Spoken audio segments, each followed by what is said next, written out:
जी आना बोलो। पाना, आना पाना मेडिटेशन में तो कोई वो नहीं होता, मंत्र नहीं होता। हाँ उसमें नहीं होता, तो उसमें तो सांसों को देखते हैं बस। हाँ, तो मैंने आज वो किया था और मुझे झटके लगे। ओके, तो इसका मतलब कि दैट इज आपकी वाइब्रेशन उठ रही थी, तो इसमें बुराई तो नहीं है कोई भी। और मैं मतलब मेरे को लग रहा था कि मैं सो जाऊं। हाँ तो इट्स फाइन, क्योंकि आदमी सोएगा तब जब वो रिलैक्स होगा।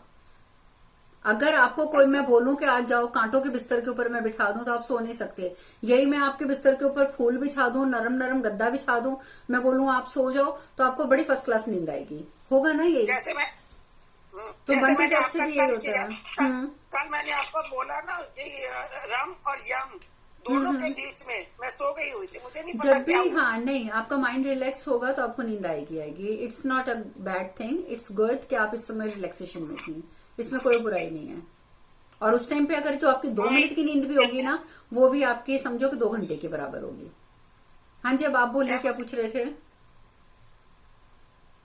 हाँ मैम, जैसे कि कहीं हमारा पैसा फंसा हुआ है, अब हम कहीं परेशान हैं, उधार में पैसा फंसा हुआ है, तो उसके लिए हम क्या कर सकते हैं कि बहुत परेशानी है, नहीं हो रहा है सही, इसके लिए कुछ तो सॉल्यूशन रहता है? सॉल्यूशन, अगर आपका इतना मंत्र जप करके भी सॉल्यूशन नहीं हो रहा है, तो आपको एक्सेप्ट करना पड़ेगा कि अभी आपके कर्म खत्म नहीं हुए हैं पिछले।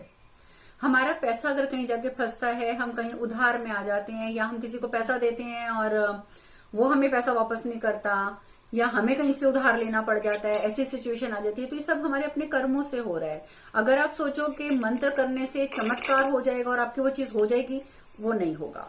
मंत्र करने से वही बात आ गई कि फिर से कि कर्म खुलेंगे, आपके कर्मों का फल जल्दी से आपको जो भी गंदा मंदा जो भी है वो तुरंत मिलेगा और आप फ्री हो जाओगे। लेकिन कर्म तो भुगतना पड़ेगा, खाली मंत्र करने से आपका पैसा नहीं कहीं से निकलेगा। हीलिंग होती है, अगर मैं बोलूँ हाँ ठीक है हीलिंग करा लो, हीलिंग से थोड़ा बहुत पैसा वापस आ जाएगा, थोड़ा फ्लो ठीक हो जाएगा। लेकिन अगर आप सोचो कि चमत्कार हो जाए, आपका पूरा पैसा कहीं को दिया हुआ वापस आ जाए, तो वो पॉसिबल नहीं है। और अगर जो ये बोलते हैं वो गलत बोलते हैं। मैम मेरा मेरा सामान तो मिल गया था, मेरा सामान तो मिल गया था उस दिन हाँ आपने मेडिटेशन बता करते दिया था करते। कि आपका मिल गया था, मेडिटेशन से ये चीजों की हेल्प मिल जाती है। मैं मेडिटेशन जब आप करा रही थी तो I am thinking about that, हाँ तो तो मेरा बिल्कुल, रात को मैंने देखा तो मेरा मिल गया सामान। हाँ और बिल्कुल आंसर मिल जितना जाता है। जितना मैं बोल रही थी उससे बहुत ज्यादा था। हाँ तो बस इट्स फाइन ना, तो अच्छी बात है। मैम जो हम ये भगवान का नाम नारायण है, how to pronounce this name? कुछ लोग नारायण बोलते हैं ना, तो मुझे थोड़ा कंफ्यूजन होता है। इसमें ये कंफ्यूजन की है कोई बात नारायण? नहीं है। आप अगर भगवान का नाम किसी बिना स्वार्थ के ले रहे हो, तो आप उनको नारायण बोलोगे, नारायण नहीं बोलोगे, मारायण बोलोगे, रणायाम बोल दोगे, वो तो भी आपको फल देंगे। मैं मैम, ये उस काफी पिछली लोग बार हमने यही कंफ्यूजन चीज क्रिएट क्लियर करते करी हैं। थी, जहां तक मुझे याद है। जब तक आप स्पेसिफिक अपनी कोई मांग रखकर अपनी कोई इच्छा पूर्ति के लिए मंत्र जाप नहीं करते हो, सिर्फ भगवान से कनेक्ट होने के लिए भगवान को प्रेम पूर्वक आवाहन करते हो, तो आप राम राम बोलो या मरा मरा बोलो, राम जी आपके पास आएंगे ही आएंगे। Thank you ma'am, thank you very much. या वेलकम। मैं शिल्पा बोल रही हूँ। हाँ शिल्पा बोलिए।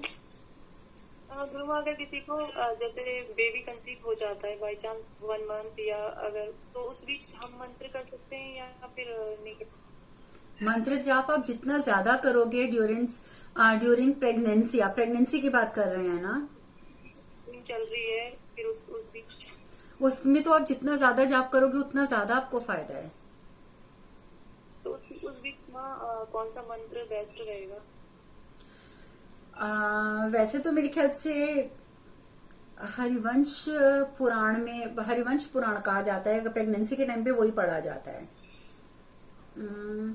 और पढ़ने का बड़ा नियम है, उसका पढ़ने का बहुत बड़ा नहीं, नियम है। प्रेग्नेंट औरतें जो हैं उसका रोज का जाप कर सकती हैं, उसमें नियम नहीं होता। नहीं नहीं, जो बुक पढ़नी है, बुक पढ़नी है, मेरी बहू को हमने पढ़वाई थी। हाँ मतलब हमारी फैमिली में सब पढ़ते हैं। उसमें है कि आपने जितने दिन है कर रहे हैं उस दिन में उतनी बुक खत्म करनी है, और आपका बहुत सात्विक भोजन होना चाहिए, और आप किसी के घर का खाना भी नहीं खाएंगे सिवाय अपनी माँ के। वो सब चीजें इसलिए कही जाती हैं कि सपोज आपने यहाँ पे तो आप हरिवंश पुराण पढ़ रहे हो, वहां जाकर किसी के घर खाना खा रहे हो, उसने कोई गलत चीज खिला दी, बासी चीज खिला दी, आप बीमार हो गए, तो वो सब चीज रीजंस इसलिए होती हैं, और कोई रीजन नहीं होता। हम किसी के घर क्यों नहीं खाते? देखो हर एक इंसान की वाइब्रेशन अलग होती है, मेरी अलग है, आपकी अलग है। आप किसी के घर जाओगे उसकी अलग है। अब कई लोग हैं वो आपके साथ बहुत अच्छे से बिहेव कर रहे हैं, लेकिन वो अंदर से खुश नहीं है। ये देख के भी क्या है, ये तो प्रेग्नेंट हो गई, मेरी बहू तो प्रेग्नेंट हुई नहीं, मैं तो प्रेग्नेंट हुई नहीं। तो ये भाव उसके अंदर आएंगे। आप उसके घर पे पानी भी पियोगे तो उसकी नजर आपके ऊपर आएगी। तो इसीलिए बाहर का खाना पीना इसीलिए मना किया जाता है। दूसरा, आप प्रेग्नेंट हैं, आप अगर बुक पढ़ते हैं, आप रोज के नियम के हिसाब से बुक पढ़ते हैं, इट्स फाइन। खाना पीना वो इसीलिए बोला जाता है प्रेगनेंसी में, वैसे भी आप गलत मलत खाओगे तो बच्चे को नुकसान पहुंचेगा ही पहुंचेगा। हमारे धर्म में हर चीज के पीछे कहीं ना कहीं साइंटिफिक रीजंस हैं। कोई भी चीज ऐसी नहीं है कि इलॉजिकल हो। तो इसलिए ये चीजें अगर रूल्स बने हुए हैं तो आप फॉलो करोगे, उसमें आप ही का बेनिफिट है, नुकसान तो कोई है नहीं है। और दूसरा, अगर आप बुक नहीं भी पढ़ना चाहते हो तो जो भी आपके इष्ट देव या इष्ट देवी हैं, जो भी, आप उनका रोज जितना ज्यादा से ज्यादा जाप हो सके करो। जाप नहीं भी कर सकते, चलते फिरते उठते बैठते आप उनका नाम लो, ठीक है। तो आपके बच्चे को धीरे धीरे देखना कि उसके सबकॉन्शियस माइंड में, आपके बच्चे के सबकॉन्शियस माइंड में वो नाम फीड हो जाएगा। और जब आपका बच्चा पैदा होगा तो उसको पहले से ही पता होगा कि मुझे ये जाप करना है या मुझे ये नाम लेना है। या फिर मैं अगर जैसे किसी की, जैसे मतलब मेरी फ्रेंड सर्कल में भी है ना, तो जैसे उनकी प्लानिंग चल रही है तो उस बीच मतलब जैसे बेस्ट वो हो तो उसके लिए क्या कर सकते हैं? मतलब देखो, उसके लिए तो ना आप गर्भधान संस्कार उसको बोलना कि आराम से कहीं ना कहीं बुक मिल जाएगी, वो लेंगे। तो उसमें डेज भी लिखे होते हैं, उसमें सब कुछ लिखा होता है, और मंत्र जाप भी लिखे होते हैं कि उससे पहले से हमें कैसे तैयारी करनी है। तो उसके लिए तो आप उसको सजेस्ट कर दो कि वो बुक लेके पढ़ लेगी, ठीक है। उसमें प्रॉपर हर चीज का जवाब मिलेगा। चलो, अब मेरे ख्याल से तो सारा काफी सब कुछ हो चुका है, सब कुछ क्लियर हो चुका है, और किसी का कुछ रह तो नहीं गया, ठीक है। तो बाकी यही है कि अगर आपकी खुद की प्रेगनेंसी है तो प्लीज मेक श्योर कि आप जितना ज्यादा भगवान का नाम लोगे उतना आपके लिए अच्छा रहेगा और आपके आने वाले बच्चे के लिए। हाँ, बोलो। जो मोरपंखी से मुझे करना है तो वो एक बार मंत्र बोलती जाऊं फिर झाड़ू, या फिर 21 बार डायरेक्टली करके मतलब मंत्र फिर बोलूं? सॉरी, कैसे करना है? जैसे जैसे एक बार मंत्र बोला फिर मोरपंखी से झाड़ लिया, फिर दूसरी बार बोला फिर दूसरी बार झाड़ लिया, ऐसे करना है या पहले 21 बार मंत्र बोल लूं फिर 21 बार झाड़ लूं?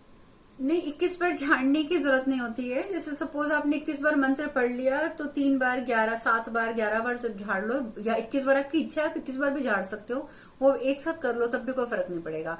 या मंत्र बोलते जाओ, झाड़ा करते जाओ, वो भी एक तरीका होता है।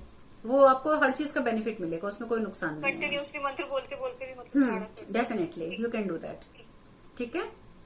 Thank you. और कुछ रह गया? इसी तरह से जो मैम, इसी तरह से जो अगर हम कलावा के ऊपर करते हैं एनर्जाइज करके, तो हम वो किसी को भी बांध सकते हैं।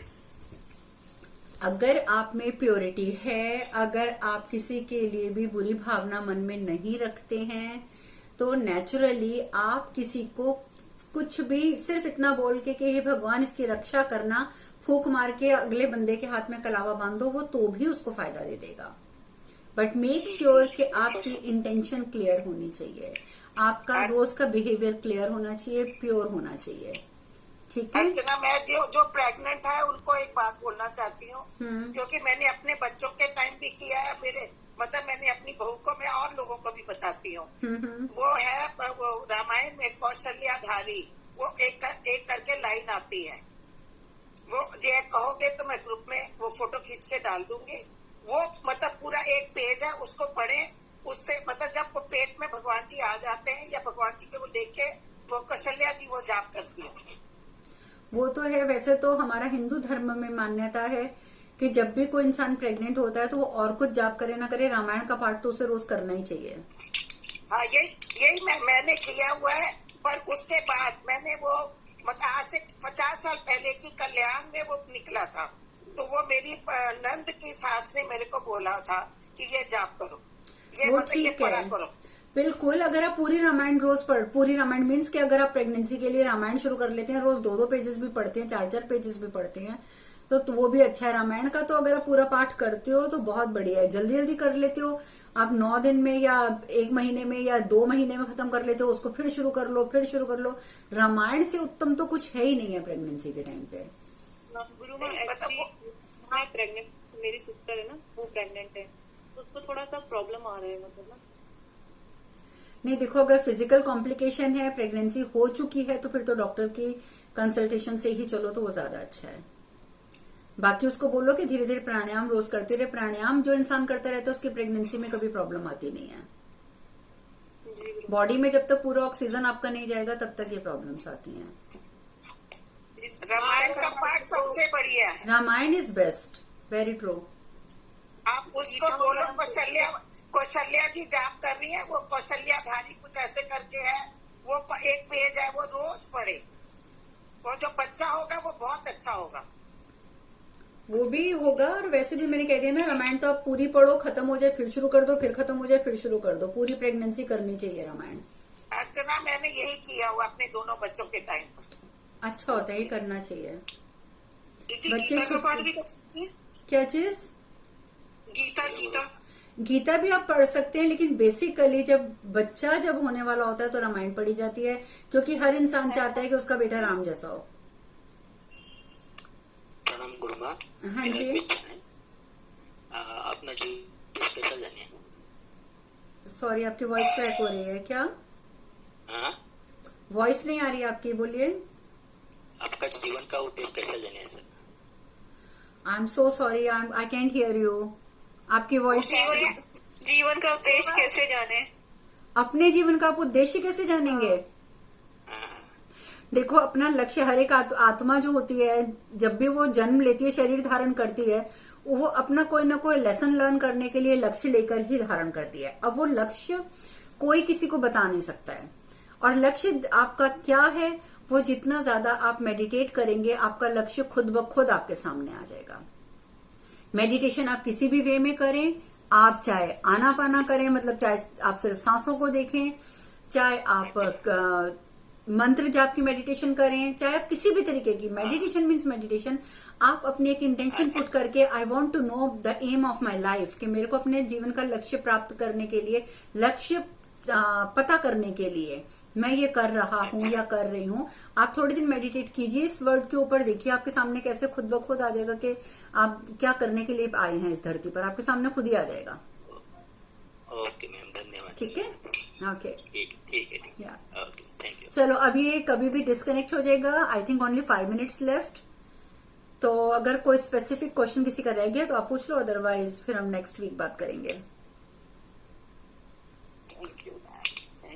है ना। अभी वैसे भी बंद हो जाएगा, मैं पूरा रिप्लाई नहीं कर पाऊंगी, तो फिर हम होली की वो पूर्णिमा बहुत अच्छी होती है ना, उस पे अपने मंत्र हम लोग अच्छे से रिन्यू कर सकते हैं। होली पे आप सारे मंत्र रिन्यू कर सकते हो। होली पे तो जैसे बेसिकली होली पे अगर आप नरसिंह भगवान का करते हो तो वो भी बहुत अच्छा होता है, क्योंकि नरसिंह भगवान से रिलेट करता है वो होली का त्योहार। प्रहलाद महाराज को बचाने के लिए तो वही आए थे।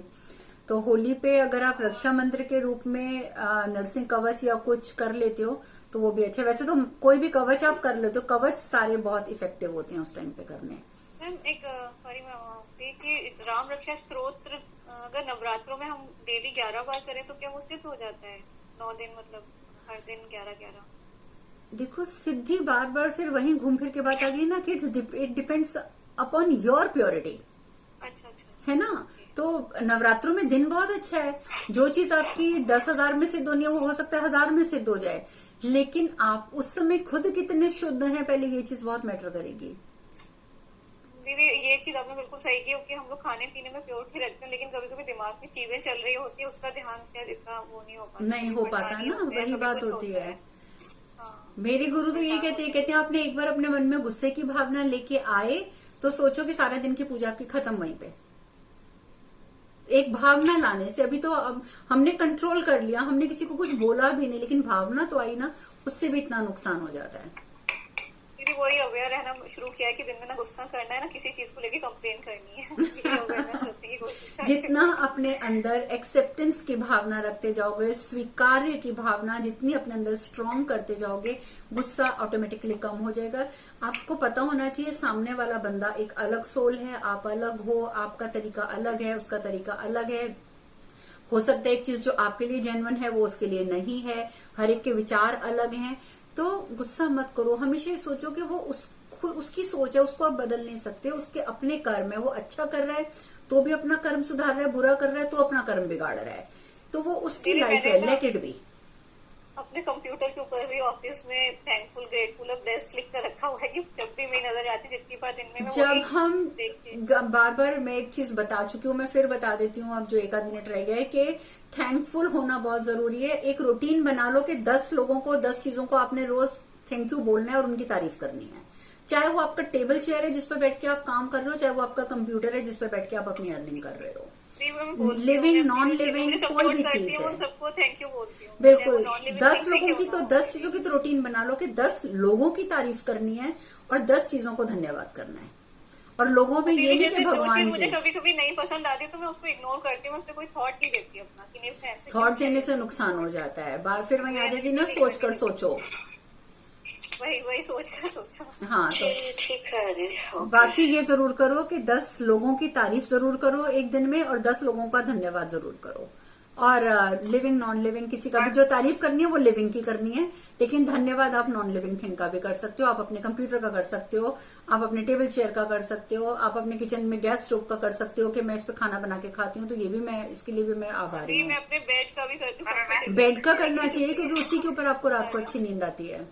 सो मैम कई बार आप मतलब नहीं भी जानते किसी की बुराई करनी या कुछ करना, तो आप कई सामने वाला बंदा आपको ऐसा मिल जाता है कि वो दूसरे की बुराई ही करता है, तो वहाँ पे क्या करें?